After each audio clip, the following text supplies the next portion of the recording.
Dios los bendiga, hermanos. Vamos a iniciar. Me da gusto que ya está el internet en el Instituto Bíblico, que en ese sentido no vamos a batallar mucho. Entonces,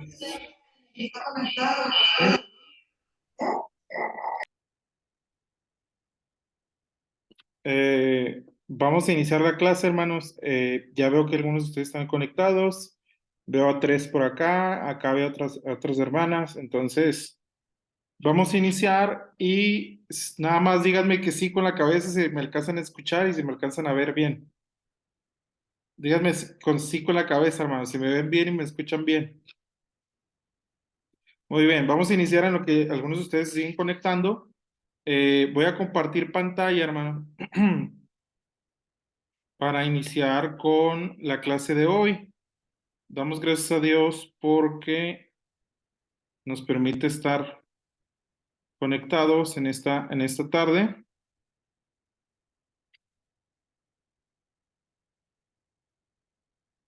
¿Sí miran la pantalla, hermanos?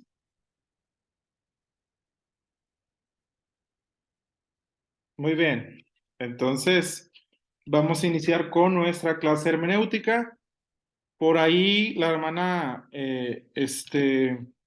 Karina les mandó el enlace y también la hermana Delia me está mandando unos cuestionarios de ustedes de la semana pasada. Por favor, no se les olvide poner su nombre porque si no le pusieron nombre a su cuestionario, pues no voy a saber de quién es. Entonces, por favor, pongan su nombre y he recibido ya aquí algunas fotos que son las tareas. Entonces, gracias a Dios que la pudieron realizar. Muy bien, vamos a iniciar, hermanos, en esta tarde con nuestra clase hermenéutica.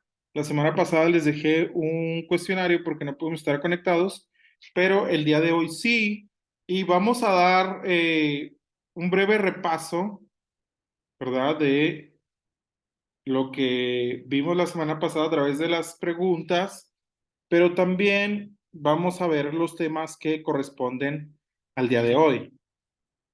Vamos a ver las observaciones preliminares sobre la interpretación bíblica. Yo les había dicho, hermanos, que ustedes ya tenían el libro de texto, se los envié en digital, me parece que ya lo tienen. Este es el capítulo 1. Vamos a ver rápido el capítulo 1 y 2 y luego vamos a ver nuestros últimos dos capítulos que corresponden a la clase del día de hoy. Entonces, dicho lo anterior, hermanos, voy a comenzar. Voy a asegurarme si está grabando la clase. Estoy grabando la clase para hacérselas llegar por YouTube como lo hacíamos las ocasiones anteriores. ¿Está bien? Entonces voy a compartir pantalla y vamos a iniciar, hermanos.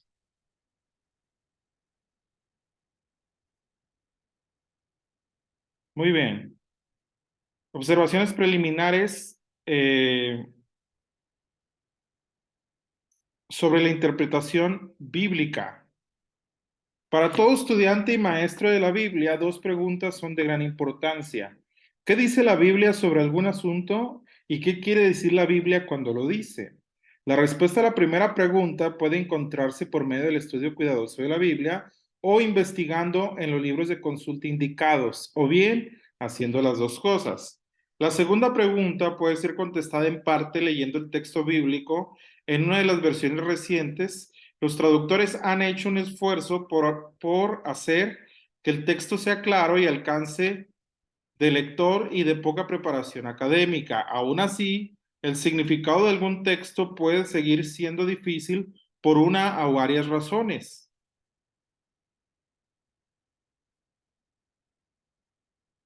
De manera que esta segunda pregunta viene a ser la más importante de las dos. El estudio llamado La interpretación bíblica trata el asunto del significado del texto bíblico. Muchas veces nosotros, hermanos, nos hemos presentado con algún pasaje o cuando recién somos convertidos, generalmente, o cuando apenas empezamos a leer la Biblia, no entendemos muchos pasajes de lo que la escritura dice. ¿A cuántos de ustedes les ha pasado que muchos pasajes no los entienden? Entonces, eso tiene que ver con que necesitamos una interpretación bíblica, es decir, tratar el asunto del significado del texto bíblico. Vayan tomando nota, pero también recuerden, hermanos, que les estoy grabando la clase para subirla a YouTube y eh, enviárselas a el grupo o por medio de WhatsApp. Muy bien. La interpretación bíblica se llama hermenéutica. Entonces, si yo les pregunto qué significa hermenéutica, ustedes de inmediato tienen que relacionarlo con la interpretación bíblica, ¿verdad? Palabra derivada de la voz griega hermeneo, que significa interpretar. Como disciplina incluye cualesquiera reglas necesarias para explicar el significado de algún texto literario, pero se aplica especialmente a la Biblia. Las reglas que ayudan a entenderla y explicarla, tomadas de cualquiera fuente, constituyen la materia de este estudio. ¿Cuál es la definición, por lo tanto, de hermenéutica? Es el arte de interpretar y comprender los textos en toda su dimensión. Es decir, su objetivo es ir más allá del significado literal, perdón, e intentar a comprender su verdadero sentido. ¿Qué características tiene la hermenéutica, hermanos? Interpretar un texto más allá de su sentido literal, perdón, nunca se llega a la comprensión final o definitiva de un texto, es decir, nunca vamos a poder comprender un texto completamente, pero vamos a entenderlo de mejor manera. Nuestro mundo es como un texto inacabado, no es estático, que está atravesando por relatos. Se interpreta y se reinterpreta el texto. Para descubrir el significado de un texto debemos tener presente el contexto del autor y su sistema sociocultural. Entonces, hermanos, quiere decir que nosotros no podemos leer un pasaje y tratar de entenderlo con una mente mexicana, es decir, yo como tortillas, yo como salsa picante o chile de molcajete, pero los que están en la Biblia tienen otra cultura, tienen otra gastronomía, tienen otra forma de ver la vida, el mundo, es otro tiempo histórico. Entonces, no podemos interpretar algo a lo que nosotros entendemos, sino más bien como el autor bíblico trata de decirnos de qué se trata el texto, valga la redundancia, ¿verdad? Se lleva a cabo un diálogo con el texto, pone en diálogo los prejuicios del autor y del lector, conecta el horizonte con texto del lector y del autor, es interpretativa, empírica, cualitativa y reflexiva. Es decir, nosotros vamos a leer un pasaje y no lo vamos a interpretar a lo que nosotros pensamos que significa el pasaje, sino más bien lo debemos de interpretar a la luz del contexto en el que fue escrito. ¿En qué año se escribió? ¿Cuál era la cultura? ¿Cuál era la política? ¿Cuál era el lenguaje? Todo esto es importante para poder lograr la hermenéutica o la interpretación bíblica. Por ejemplo, si nosotros vamos al Génesis y encontramos a los egipcios, les pregunto, ¿los egipcios tienen una cultura distinta a la nuestra?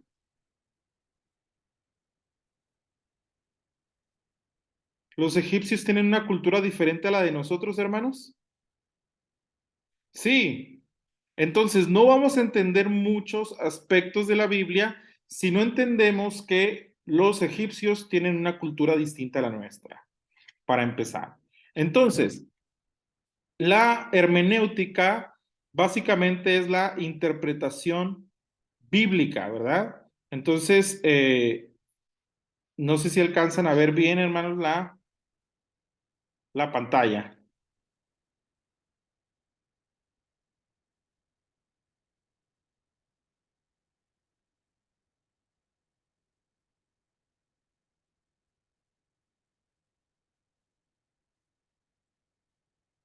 Muy bien, hermanos. Vamos a continuar.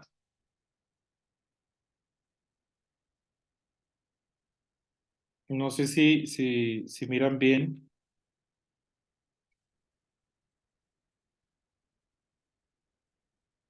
Bueno, estoy viendo que ahí tienen algunas dificultades.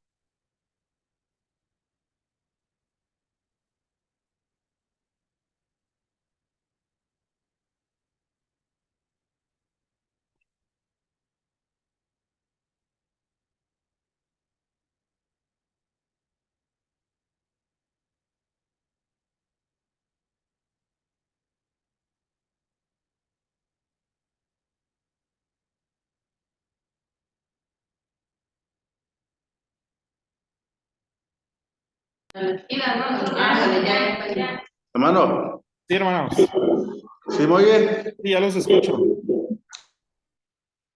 Ok. Muy bien. Ya se van a ser expertos, hermano, en esto. Muy bien, vamos a continuar. Entonces, la hermenéutica, hermanos, es la interpretación de la Biblia, la ciencia que nos ayuda a interpretar la Biblia. Por lo tanto, la hermenéutica puede ser el arte de interpretar y de comprender los textos en toda su dimensión, es decir, su objetivo es ir más allá del significado literal e intentar comprender su verdadero sentido. ¿Qué es lo que quiere decirnos la Biblia y no qué es lo que yo entiendo? Si nosotros interpretamos la Biblia por lo que yo entiendo, es una mala interpretación, hermanos. ¿Por qué? Porque podemos hacer que la Biblia signifique cualquier cosa. Pero si nosotros la interpretamos a la luz del contexto histórico, del contexto cultural, del contexto idiomático, del contexto político, del contexto económico, entonces vamos a entender realmente lo que el autor bíblico trata de decirnos. Eso es lo importante, hermanos. Es como, por ejemplo, cuando nosotros escribimos un mensaje de texto, no queremos que la gente entienda lo que ellos quieren, queremos que entiendan lo que tratamos de dar a comunicar. Es lo mismo con la Biblia, ¿verdad? No se trata de entender lo que nosotros queremos, sino lo que Dios quiere decir por medio del autor bíblico.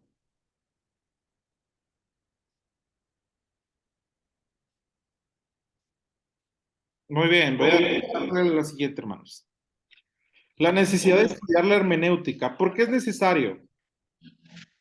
¿Cómo no nos van a mandar el link? Y lo podemos ver por el.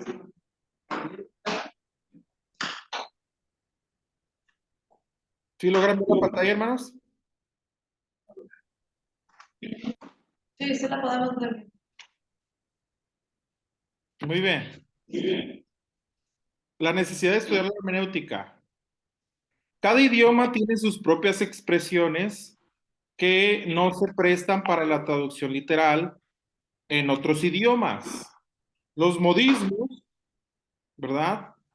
Los proverbios, las singularidades gramaticales y las referencias a las costumbres o circunstancias locales pueden causar dificultades para el intérprete cuyo idioma no sea el hebreo o el griego. Aún para los que hablan en uno de estos idiomas, algunos usos especiales pueden ser difíciles de entender. Les voy a dar un ejemplo, hermanos. Miren, nosotros en español tenemos modismos, tenemos proverbios, tenemos singularidades gramaticales. Por ejemplo, un modismo es que los jóvenes o incluso los hermanos en la iglesia pueden decir, eso está bien chida. ¿Y qué entendemos por chida? Algo bonito, algo padre, algo bien. Pero yo le pregunto, ¿usted cree que si un chino trata de entender el español, va a entender lo que es chida? No. ¿Por qué? Porque es un modismo de nuestro lenguaje, ¿verdad? Es un modismo de nuestra cultura. Un proverbio mexicano, por ejemplo, ¿qué es un proverbio? Un proverbio es una enseñanza que se puede llevar a la práctica. Por ejemplo, ¿cuántos se saben los dichos mexicanos? Un proverbio vendría a ser como un dicho mexicano. Al que madruga, ¿cuántos se saben ese dicho, hermanos? Al que madruga, Yo le ayuda. tiene sueño todo el día, ¿verdad? ¿Cuántos dicen amén? Ah, se crean. Al que madruga, Dios lo ayuda. Ese es un proverbio, es un dicho mexicano. Entonces, ¿cuál es otro dicho? Por ejemplo, otro dicho es, cuando el río suena, Es porque exactamente. lleva. ¿Y qué tratamos de decir, hermanos, con esto? ¿Qué tratamos de decir? Tratamos de decir que cuando se escucha de algo es porque puede haber alguna razón, ¿verdad? Eh, otro dicho mexicano sería, más vale pájaro en mano que cientos volando. ¿Qué significa? Asegurar algo. Exacto, más vale algo seguro a que puedas tener muchas probabilidades, ¿verdad? Entonces, en la Biblia es exactamente lo mismo. Hay palabras que solamente se entienden a menos que estudiemos, ¿verdad? Las palabras en la Biblia, los proverbios, las singularidades gramaticales, las referencias, las costumbres.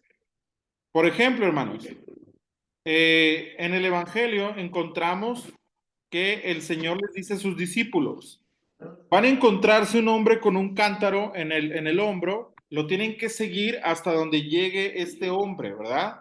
Con el cántaro.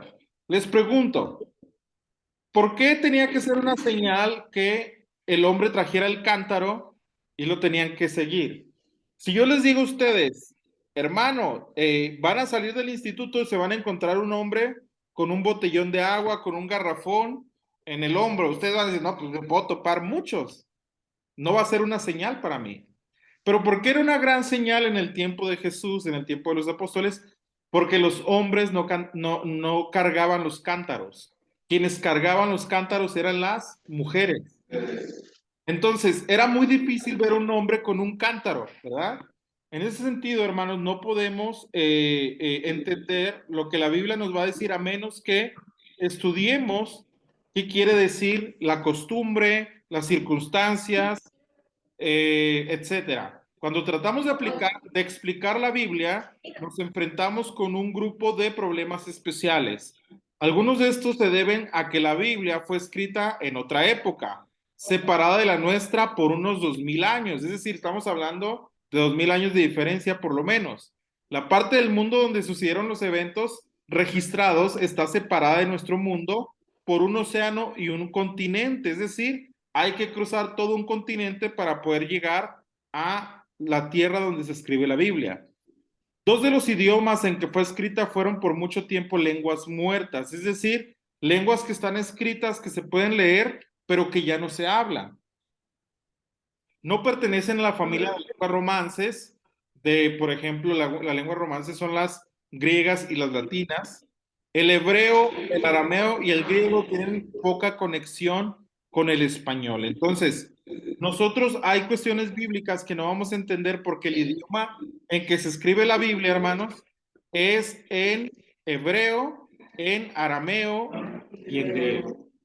Exactamente. Entonces, ¿no se parecen al español? No. El único que se parece al español un poquito, porque hay palabras en griego, nosotros utilizamos en español, es el griego. Exactamente. Por ejemplo, hermanos, la palabra neuma en griego significa espíritu o significa aire. ¿Cómo se les dice la rueda de los autos?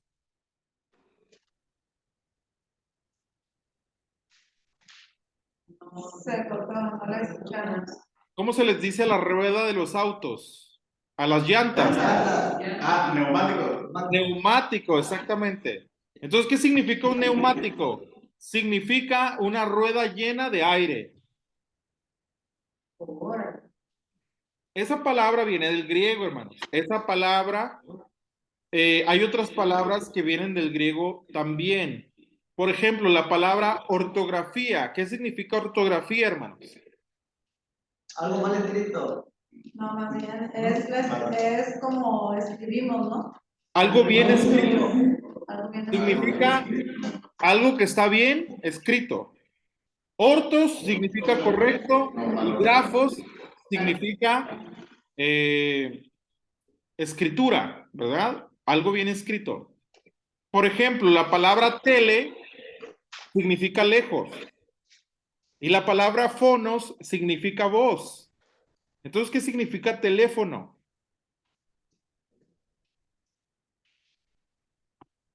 Otra vez, hermanos, teles significa lejos y fonos significa voz. ¿Qué significa entonces teléfono? Una voz lejana. Una voz de lejos. de lejos. Exactamente. Ahora es lo mismo con la televisión. Tele lejos y visión significa una imagen, ¿verdad?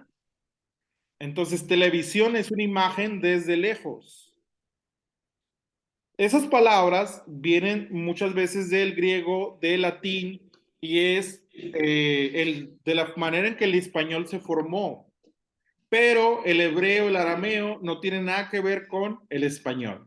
Entonces, los idiomas originales de la Biblia, hermanos, son estos tres: el hebreo, el arameo para el Antiguo Testamento y el griego para el Nuevo Testamento. Entonces, por eso necesitamos estudiar qué palabra está escrita en griego, qué palabra está escrita en hebreo, o por qué lo escribió así el autor, para poder entender un poquito lo que el escritor bíblico trata de decir, o para tratar de entender mucho más bien de lo que el autor bíblico trata de decir. Entonces, el intérprete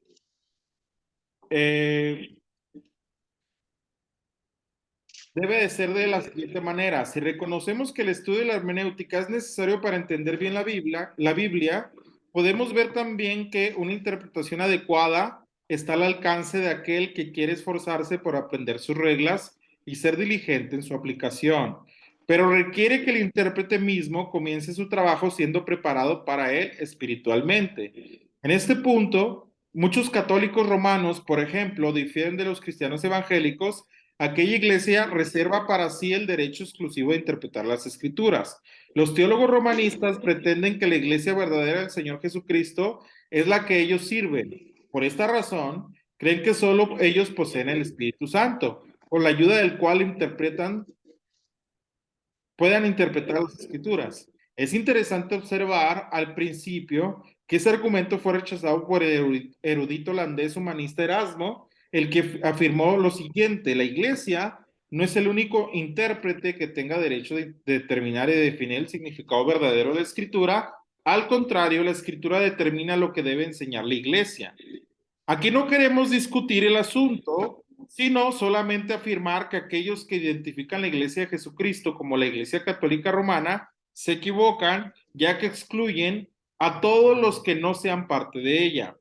En cambio, los evangélicos creemos más bien que todo creyente verdadero es poseedor del Espíritu Santo y que éste mora en aquel. Estamos de acuerdo, sin embargo, en que para ser intérprete verdadero de la Escritura, éste debe cumplir este requisito. Es decir, no solamente la iglesia tradicional es la que puede interpretar, sino nosotros leyendo la Escritura con la ayuda del Espíritu Santo y con la ayuda de estudiar la Escritura, podemos interpretar la palabra de Dios. Muy bien, por eso vamos a ver cuál es el método correcto, ¿verdad? ¿Dudas, preguntas hasta aquí, hermanos? Todo bien. Muy bien.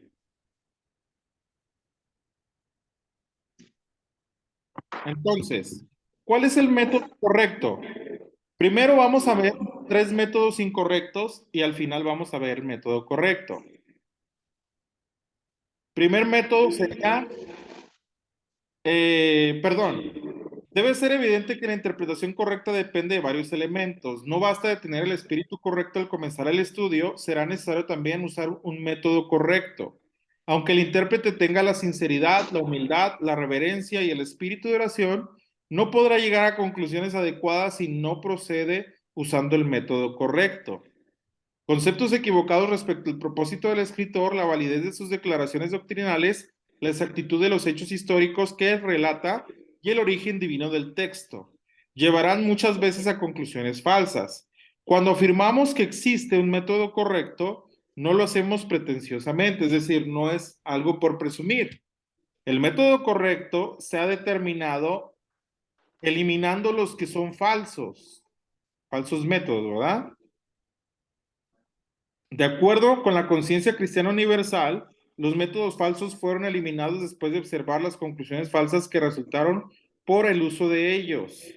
Hay 3 métodos equivocados de uso común y los hemos de examinar aquí. Cada uno tiene algo en su favor, pero cuando se aplican rígidamente, el error de cada uno se hace evidente. ¿Cuál es el primer método equivocado? El método racionalista. Consiste en sujetar toda la escritura al juicio humano para saber si son válidas o no sus declaraciones. Presupone que lo sobrenatural no existe y que todo texto se puede entender por medio de la razón humana. Pretende ser el método científico porque elimina lo sobrenatural según la llamada actitud científica que predomina en el laboratorio y en la mayor parte de los centros educativos. Hago una pausa hasta aquí. Este método, hermanos, trata de justificar todo científicamente, pero hay Maestro, elementos en la Biblia que son sobrenaturales, es decir, que sobrepasan lo científico, que sobrepasan lo natural. Por ejemplo, cuando Jesús caminó sobre las aguas, les pregunto, ¿algún ser humano puede caminar sobre las aguas? no, No, ¿por qué? Porque es algo que la naturaleza no lo permite. Entonces, si Jesús camina sobre las aguas, ¿es un acto natural o sobrenatural? Sobrenatural. Exactamente. Entonces, ¿qué trata de hacer el método racionalista? Decir, no, no es cierto. ¿Por qué? Porque nadie puede caminar sobre las aguas. Pero decimos nosotros, entonces, ¿qué se necesita para caminar sobre las aguas? Un milagro. ¿Y qué es un milagro, hermanos? Algo por encima de la naturaleza. Por ejemplo, alguien fue diagnosticado con alguna enfermedad y dice la medicina, no puede ser curado, no puede ser sanado. Pero nosotros decimos, solamente Dios puede hacer un... milagro. Exactamente. Pero al proceder así, este método viola el verdadero método científico que no permite al investigador comenzar con prejuicios. No debe juzgar de antemano lo que investiga.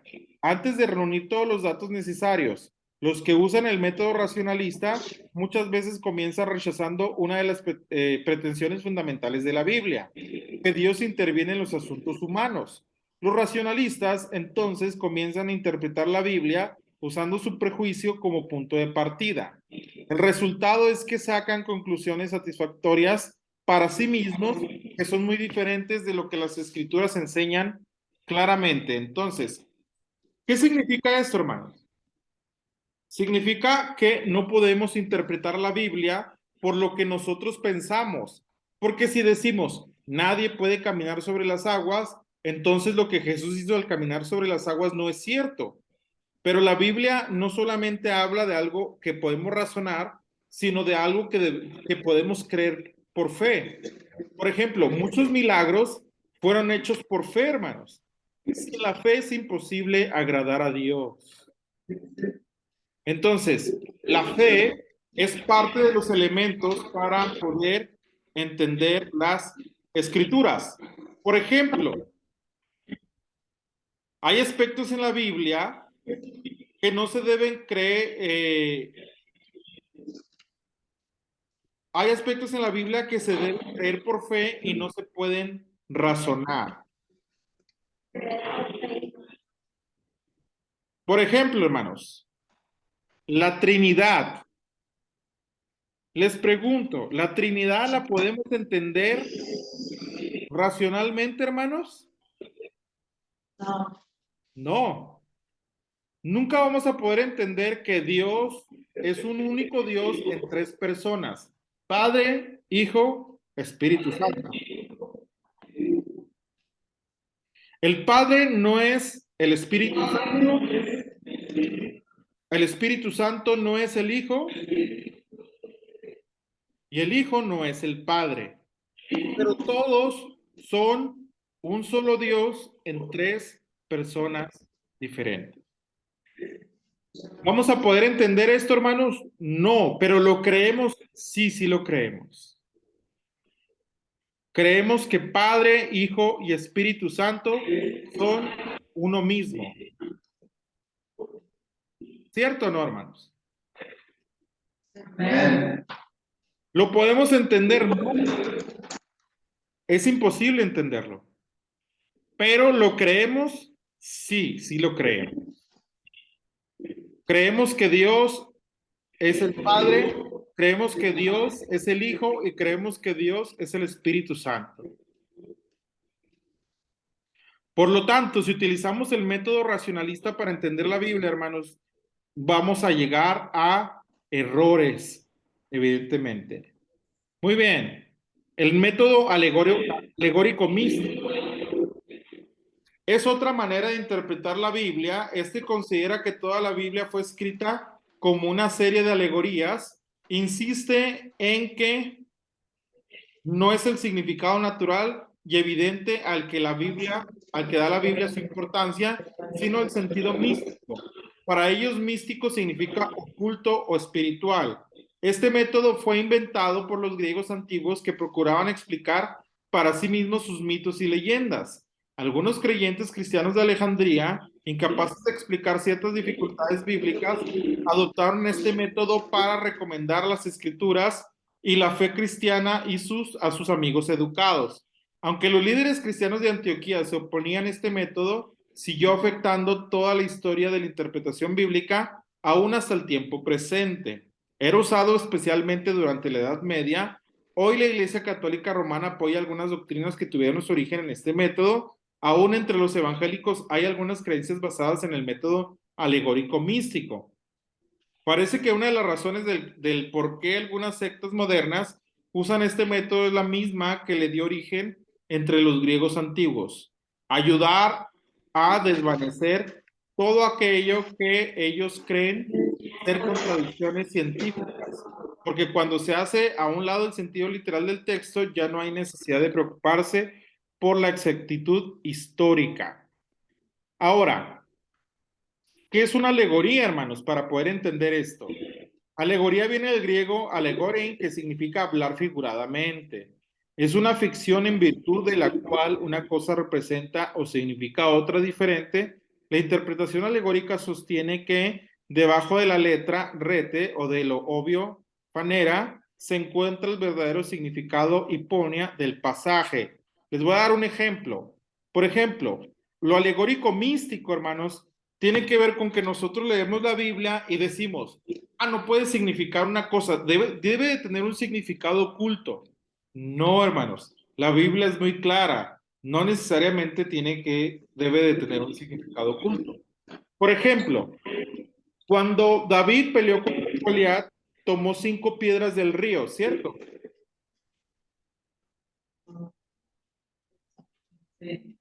Sí, tomó 5 piedras del río.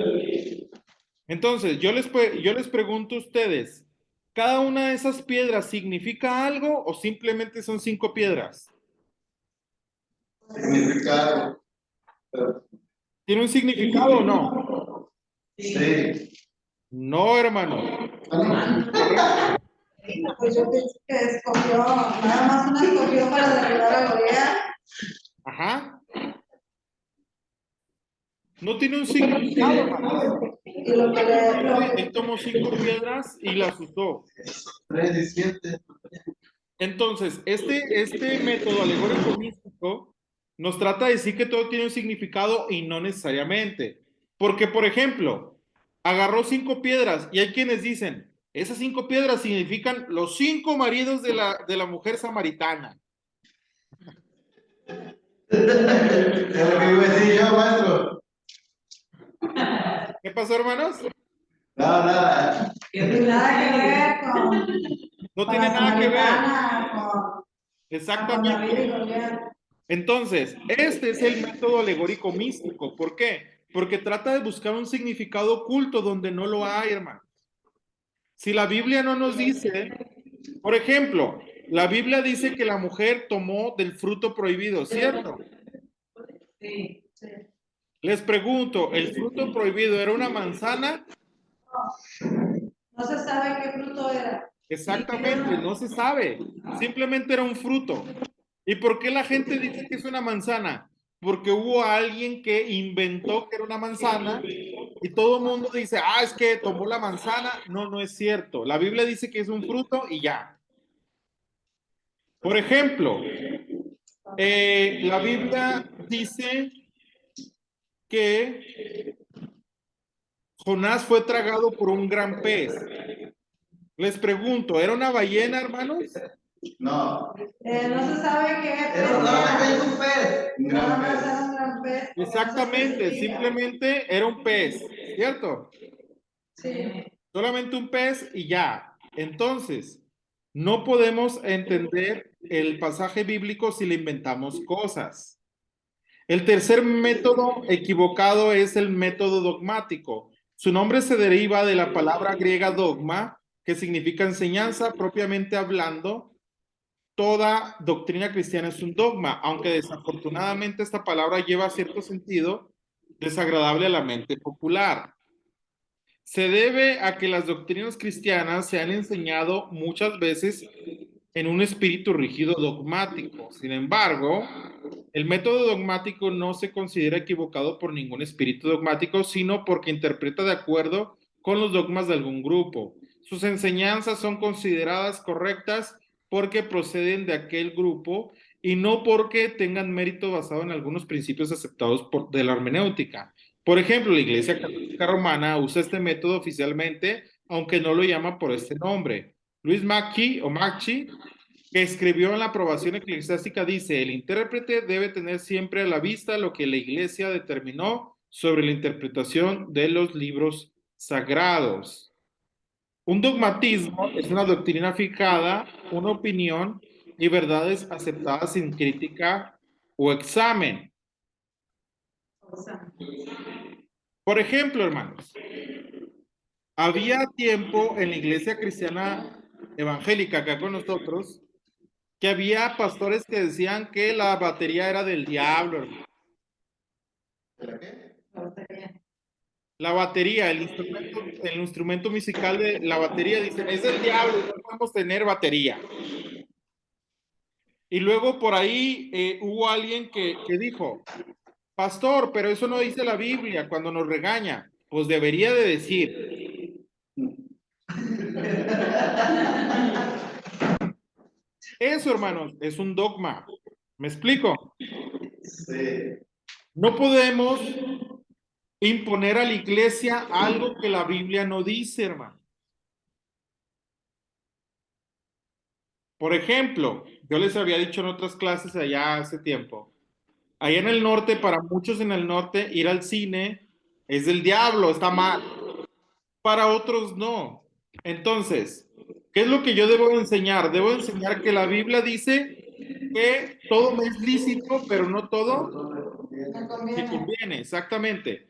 Si usted va a ver una película donde trae un mensaje cristiano, donde trae un mensaje, está bien, pues a lo mejor le va a edificar. Pero si usted va a ir a ver la del Chucky, hermano, ¿verdad? Si usted va a ir a ver la de El Conjuro Embrujado de no sé dónde, y luego después le anda hablando a su pastor porque ya se le enchamucó un hijo, una hija, pues no, hermano. ¿Sí me entiende lo que le estoy diciendo? Sí. Sí. Entonces, no podemos interpretar la Biblia a nuestra propia idea y aplicárselo a la iglesia, no. Lo debemos de interpretar conforme a lo que la Biblia dice, ¿verdad? Entonces, por eso un dogma es una doctrina fijada con una opinión y son verdades aceptadas sin crítica o examen, es decir, no se analiza lo que la escritura dice, hermano. Por eso la hermenéutica debemos de aplicarla, debemos de buscar la interpretación correcta de la Biblia. ¿Cuál es el método correcto que debemos de aplicar? Los tres anteriores son incorrectos. El método correcto se llama el gramático histórico. Siempre requiere que el individuo interprete de acuerdo con las características del idioma, especialmente de aquel idioma en que la Biblia fue escrita, así como aquel a que fue traducida. Considera que la Biblia fue escrita como historia fidedigna, es decir, fue real. Es decir, que su historia no es alegórica, no es inventada, ni compuesta de fábulas, leyendas, mitos, tradiciones, engaños, etcétera, sino solamente donde las mismas escrituras indican que algún pasaje debe entenderse en alguno de estos sentidos no literales. Este método es además el más antiguo de todos. Se puede verificar su uso antes del segundo siglo después de Cristo, mientras que los teólogos de Alejandría usaban el método alegórico para defender las escrituras. Los de Antioquía de Siria seguían usando el método literal. Allí el obispo Teófilo insistía en seguir la práctica antigua de los judíos. El método correcto de interpretación gramático histórico teológico significa que la escritura se interpreta de acuerdo con las características propias del idioma. El idioma arameo abarcó aproximadamente 3000 años del periodo del Antiguo Testamento. Los exiliados que volvieron a Jerusalén, su idioma era el arameo debido a 70 años de cautiverio. Por ejemplo, hermanos, el profeta Daniel. El profeta Daniel está en cautiverio en Babilonia. En ese tiempo se habla el arameo, muy probablemente. Entonces, encontramos este pasaje, ¿verdad? Donde está el rey y tiene un sueño el rey. Y Daniel lo interpreta. Tiene un sueño donde, el rey tiene un sueño donde encuentra una estatua gigante, la cabeza es de oro, los brazos son de oro, de plata, perdón. La cintura o la vestimenta es de bronce y las piernas o los pies son de barro y hierro fundido, si no me equivoco. ¿Qué significa este sueño? Significa, dice Daniel, que tú eres la cabeza, Nabucodonosor, tú eres la cabeza de oro, los dos brazos de plata son los medos persas, el cinturón de bronce son los griegos y los pies de hierro con barro fundido son los romanos. Significaban 4 imperios: el imperio babilónico, el imperio de los medos persas y el imperio de los griegos. Después de los griegos iban a venir los romanos. Después de esta estatua iba a ser destruida por una piedra que venía del cielo que simbolizaba a Cristo, hermano. Entonces, no vamos a poder entender todo esto si no entendemos que en el idioma en el que hablaba Daniel era el hebreo y el arameo. Entonces, necesitamos investigar cuál era el idioma de aquella época para poder entender. Entonces, ¿cuál es la historia? ¿Cuál es la gramática? ¿Cuál es el contexto? ¿Qué significaban aquellos símbolos en aquella época? Tarea, hermanos. Anoten la tarea. Les voy a dar unos segundos para que anoten la tarea.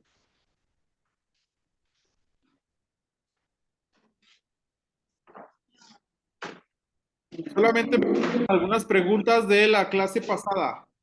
¿Quién más mandó las preguntas, hermanos? Ahorita se los mando todos, pastor. Todos los Sí. tienen ahí en el video. Muy bien. Anoten la tarea, hermanos.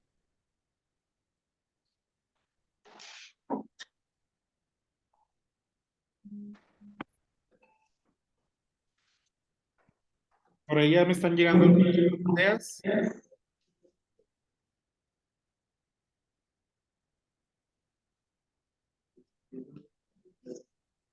Recuerden, hermanos, que estoy grabando la clase y se las voy a pasar en video por YouTube. Ya la vi. Está bien. Es 2 veces, ¿no? ¿Qué pasó, hermana? Sí, está bien, pastor. Muy bien. Para el tarea. Ay, perdón.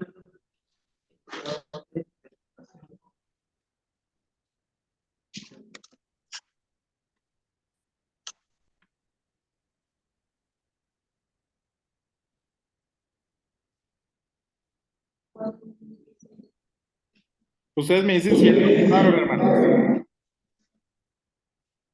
Todavía no, pastor. Ok.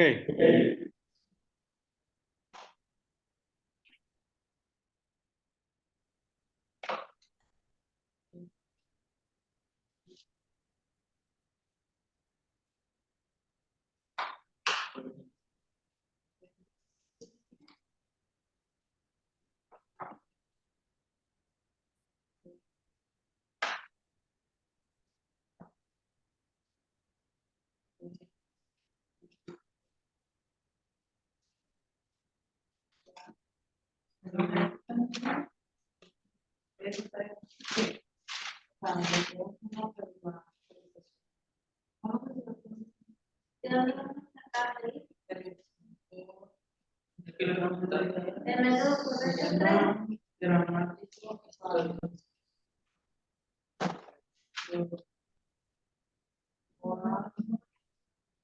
3.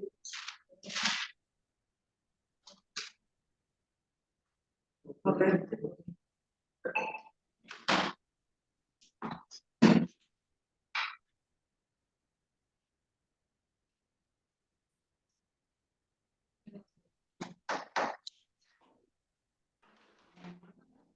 Lo hemos marcado en el libro, ¿no? En el libro.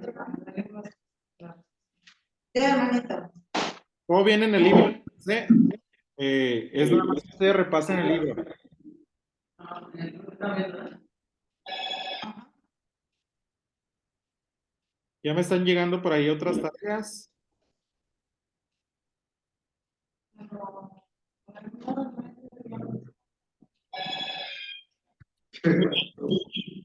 Continuamos, hermano. Lea siempre con cuidado, es el capítulo 4, pero quiero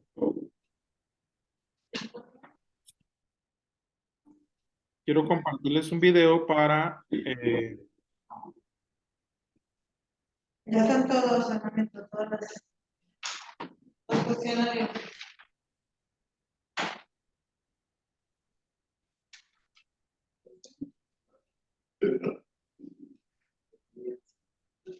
muy bien.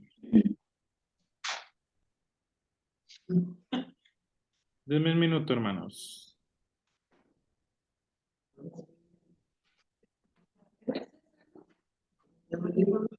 ¿Es el que les envié o no lo tienes? ¿Y ese es el que mandó? A ver, espérate. ¿Cuál es el número de la de Tomás? De la fuente. Se lo puedo cambiar para que- Dígame, hermanita. La Biblia es una... Muy bien. Voy a compartirles un video, hermanos, para que entendamos un poquito más lo de la clase, porque obviamente necesitamos...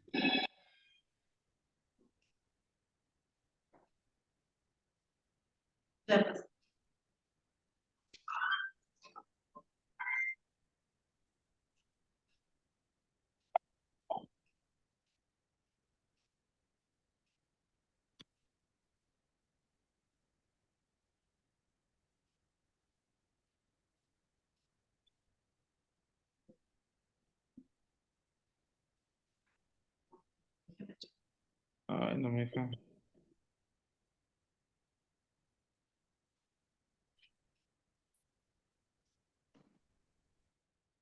No me deja reproducirlo, a ver. Lo voy a poner acá directamente de el YouTube, hermano. Si salen comentarios en el YouTube, no soy yo, ¿eh? Ok.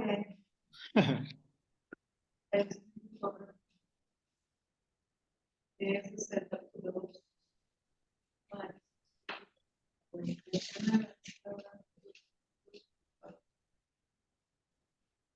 La Biblia Muy bien, les voy a compartir pantalla y ustedes me dicen, hermanos. Si miran la pantalla. Ah, ¿Miran la pantalla, hermanos? sí, la Biblia es una colección. Muy bien. Pongan atención, hermanos. Pongan atención. es una colección de muchos libros que cuentan... La Biblia es una colección de muchos libros que cuentan una misma historia de principio a fin. Pero todos esos libros fueron escritos en diferentes estilos literarios. Sí, piensa en esto como si entraras en una librería donde cada pasillo tiene una clase distinta de literatura. Tenemos historia o poesía o narrativa, y cuando eliges un pasillo y tomas un libro, vas a tener expectativas muy diferentes. Buscarás cosas diferentes. Cierto, todos los libros son literatura, pero comunican de maneras muy diferentes. Sí, y es lo mismo con respecto a la Biblia. Si no prestas atención al estilo en el que están escritos, te perderás el esplendor de cada libro. Entonces, ¿cuáles son los principales tipos de literatura en la Biblia? Bueno, primero que nada tenemos la narración. Compone nada menos que el 43% de la Biblia. Después de eso tenemos la poesía, que compone el 33% de la Biblia. Y luego tenemos lo que podrías llamar discurso en prosa, que compone el 24% restante. Casi la mitad de la Biblia es narración.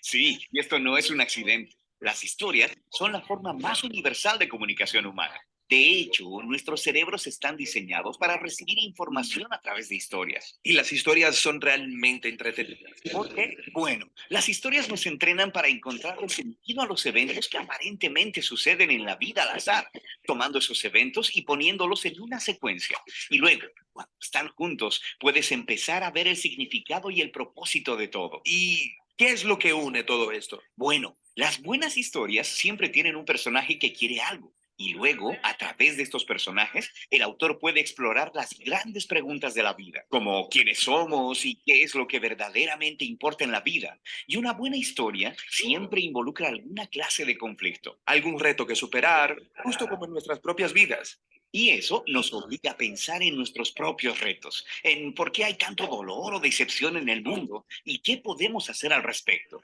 Y las historias usualmente terminan con alguna clase de resolución que nos da esperanza para nuestras propias historias. Ya que estas son historias bíblicas, ¿me muestran los personajes cómo debo vivir? Pues ese no es el punto. La mayoría de los personajes de la Biblia tienen defectos muy profundos. No debería ser como ellos, pero sí debemos vernos a nosotros mismos en ellos, lo que nos ayuda a ver nuestras vidas y nuestros defectos desde una nueva perspectiva. Y sin que te des cuenta, estas historias comenzarán a afectarte y cambiarán la manera en que ves el mundo, a otras personas y a ti mismo. Ahora, hay diferentes tipos de narrativa en la Biblia. Sí, tenemos la narrativa histórica, pero también las parábolas narrativas y las narrativas biográficas cortas, como los 4 evangelios. Los examinaremos en otros videos más adelante. Ok, después tenemos la poesía, que honestamente no leo mucho. Sí, como la mayoría de las personas, pero 1 de cada 3 capítulos en la Biblia es poesía. Sí, ¿por qué tanta poesía? Bueno, los poemas hablan principalmente a través de un denso lenguaje creativo, uniendo imágenes para ayudarnos a visualizar el mundo de manera diferente. Los poemas usan mucha metáfora para evocar tus emociones y tu imaginación. Mucho lenguaje elegante, pero ¿no sería más fácil simplemente decirme lo que necesito saber? Bueno, piénsalo. En la vida tendemos a formarnos rutas mentales y pensamos mediante estos caminos familiares que son muy difíciles de escapar a través de la lógica o el razonamiento. Y lo que hace la poesía es obligarnos a salir del camino que nos es familiar hacia un nuevo territorio. Es astuto. Y hay diferentes tipos de poesía en la Biblia. Hay muchas clases de canciones o salmos. Después tenemos la poesía reflexiva de los libros de sabiduría. Y luego tenemos la resistencia apasionada de los profetas. Ok, el último gran tipo literario es el discurso en prosa, que compone un cuarto de la Biblia. Sí, estos son discursos, cartas o ensayos. Y el enfoque aquí es construir una secuencia de ideas o pensamientos en un argumento lineal que requiere una respuesta lógica, como, hey, ¿has pensado acerca de esto? También deberías considerar cómo se conecta con esto otro. Y si haces esto, entonces verás que esto es el resultado y a la luz de la conclusión, por tanto, probablemente debes dejar de hacer eso para que esto otro sea el resultado. Así que me estás persuadiendo con razonamiento. Sí, el discurso te obliga a pensar lógica y consistentemente y luego a hacer algo al respecto. El discurso bíblico se encuentra en los conjuntos de leyes, en la literatura de sabiduría y en las cartas escritas por los apóstoles. Está bien. Entonces, cada libro de la Biblia tiene un estilo literario. No, de hecho, la mayoría de los libros tienen un estilo literario primario, como narrativa, por ejemplo. Pero luego, incrustado en la narrativa, encontrarás poemas, parábolas o una colección de leyes. Todo libro bíblico tiene una combinación propia de estilos literarios. Y para leer bien ese libro, necesitas estar familiarizado con cada tipo de literatura y cómo funciona. Sí, así que sabrás a qué ponerle atención y qué preguntas hacer. Pero antes de que veamos cada tipo, hay una característica más unificadora de la literatura bíblica que es realmente importante y realmente genial. Y eso es lo que exploraremos próximamente.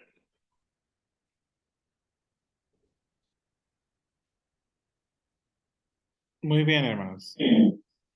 Entonces, el capítulo 4 del libro nos habla de leer con cuidado. ¿Sí ven la pantalla, hermanos? Sí. Muy bien. Por ejemplo, ejercicio. ¿Cuántas parejas de animales subió Noé al arca, hermanos? Subió 2 de cada una y 7 puras. A ver, vayan a Génesis capítulo 7, versículo 1 y 2. ¿Qué dice, hermanos? 7. 1 y 2. Dice 7, 1 y 2. Dijo luego Jehová a Noé, entra tú y toda tu casa en el arca, porque a ti te he visto justo delante de mí en esta generación. De todo animal limpio tomarás 7 parejas, macho y su hembra, más de los animales que no son limpios, una pareja al macho y a su hembra. Muy bien. ¿Por qué les decía que este es un ejemplo de leer con cuidado, hermanos?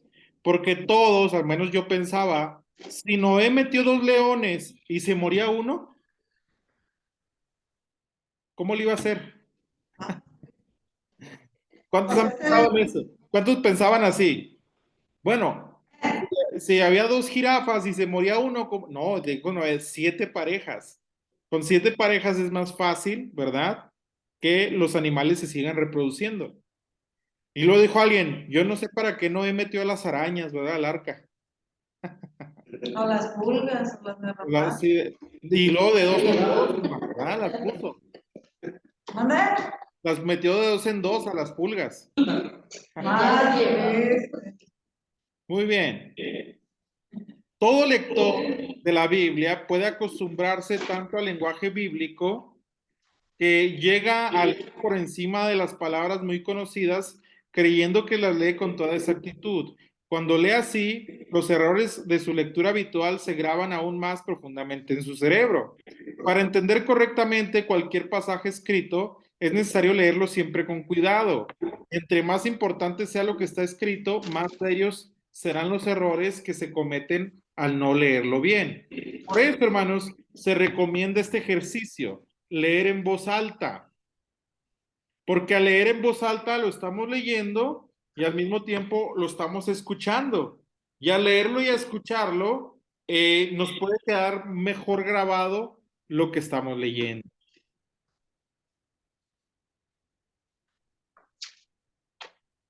Para el estudiante, hermanos, esta es otra tarea del capítulo 2. Ya vamos cerrando. En el diluvio murieron todos los seres vivientes, murieron también los peces.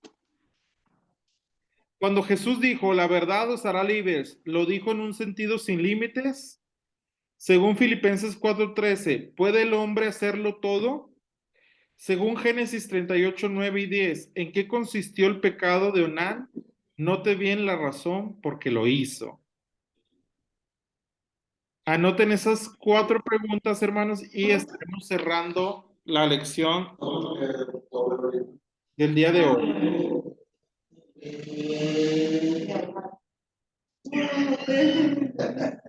Preguntas, hermanos, comentarios. Maestro, Sí, ¿también aparece esto en la tarea en el video o no? sí, Ah, sí, todo esto está grabado, hermanos. Está grabado cuando ustedes estaban durmiendo, está grabado, si alguno de ustedes se levantó y ya no volvió. Todo está grabado, hermano. Les dije, ¿verdad? Por eso me hice para acá, para Todo está grabado, hermanos. Todo. Pastor, esta vez no me dormí. Usted no pudo ver. Hermanos, de hecho, yo escuché ahí como un león y era alguien de ustedes que estaba roncando.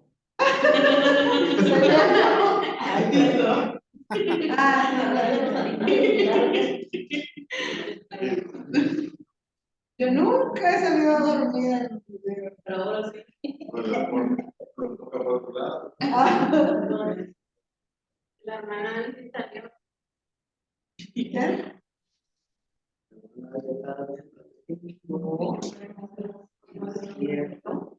Nomás estaba soñando.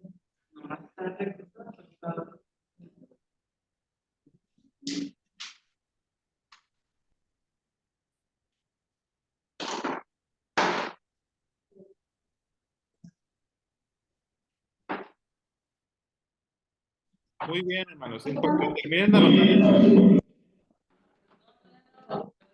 Todavía no terminamos. Esto.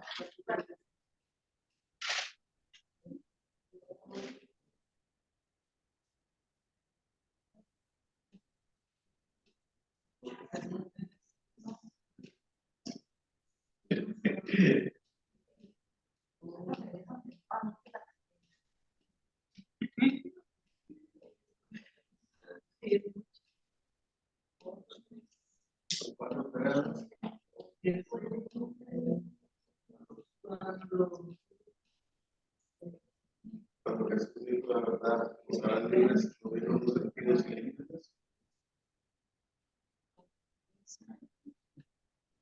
¿Puede el hombre ser todo?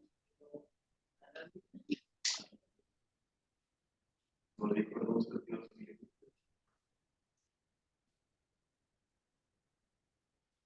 ¿Listo, hermanos?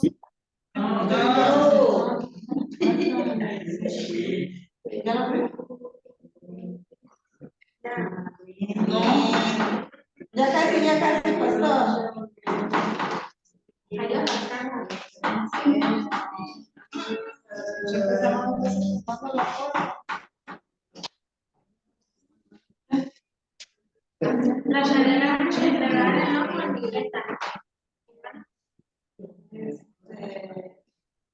Pastor, el trabajo este lo quiere en hoja blanca igual como... Sí, le toman foto y me lo mandan, hermanos. Ya. Ay. Hermanito, Ahí está la cámara. Y se ve, hermano. No se ve. Ay, pero entonces, que mire yo. Le planchó. lo encandiló. Vamos. Para que lo vamos a dar por ahí. Muy bien, hermanos. Entonces, hasta aquí llegamos el día de hoy. Pónganme atención porque ya estamos terminando. Ya está grabada la clase, la voy a subir a YouTube y se la subo para que la vean en casa. Si tienen alguna duda o algo, pues me escriben, hermanos. Muy bien. Nos despedimos, hermanos. Dios les bendiga, Dios les guarde. Nos vemos la próxima semana. Amén, usted también, con su familia. Amén, amén.